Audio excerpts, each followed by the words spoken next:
માસૂમની જિંદગીની લડાઈ, ચારે બાજુ માત્ર ને માત્ર પાણી।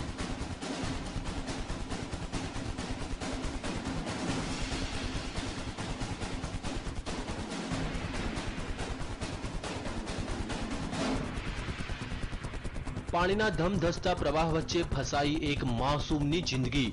મોતની લહેરો વચ્ચે જીવન અને મરણ વચ્ચે ઝોલા ખાતી માસૂમની જિંદગી।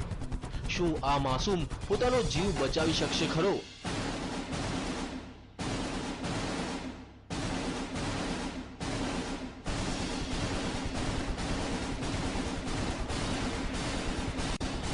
માસૂમ મોતને આપી શકશે માત? શું બચી જશે માસૂમનો જીવ? આ દ્રશ્યો છે મધ્યપ્રદેશના ભોપાલના ડિડોરીના, જ્યાં 2 વર્ષનો એક માસૂમ બાળક ફસાયો છે ધમધસતા પાણી વચ્ચે।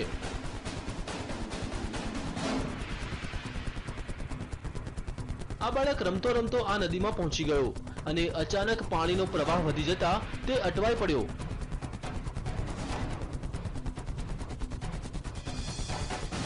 લહેરોના આ તાંડવને જોતા ભલભલાનો પસીનો છૂટી જાય, પણ આ માસૂમ લહેરો વચ્ચે લડી રહ્યો છે જંગ। જિંદગીનો જંગ। પણ હવે સવાલ એ થાય છે કે લહેરો સામે તે જિંદગીનો જંગ જીતી શકશે ખરો?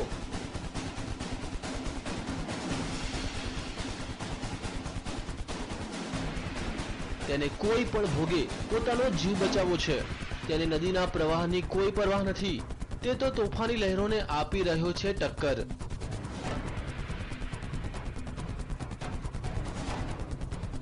બાળકની આ જિંદગીના જંગને જોતા ગ્રામજનોએ તેને બચાવવાની જહેમત ઉઠાવી। માસૂમને બચાવવાનું રેસ્ક્યુ ઓપરેશન। માસૂમની જિંદગી બચાવવા ગ્રામજનોએ પહેલા રસ્સીનો સહારો લીધો। થોડા ઘણા અંશે તે સફળ પણ થયા, પણ અચાનક તે પાછો પાણીના પ્રવાહમાં તણાઈ ગયો।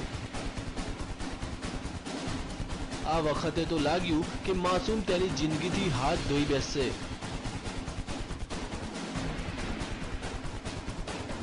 પણ ગ્રામજનોએ હિંમત ન હારી અને નદીમાં ઝંપલાવ્યું અને તરતા તરતા માસૂમ સુધી તે પહોંચવામાં સફળ થયા।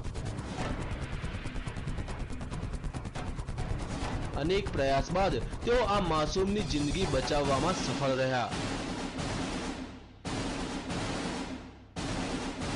Bureau report, TV9।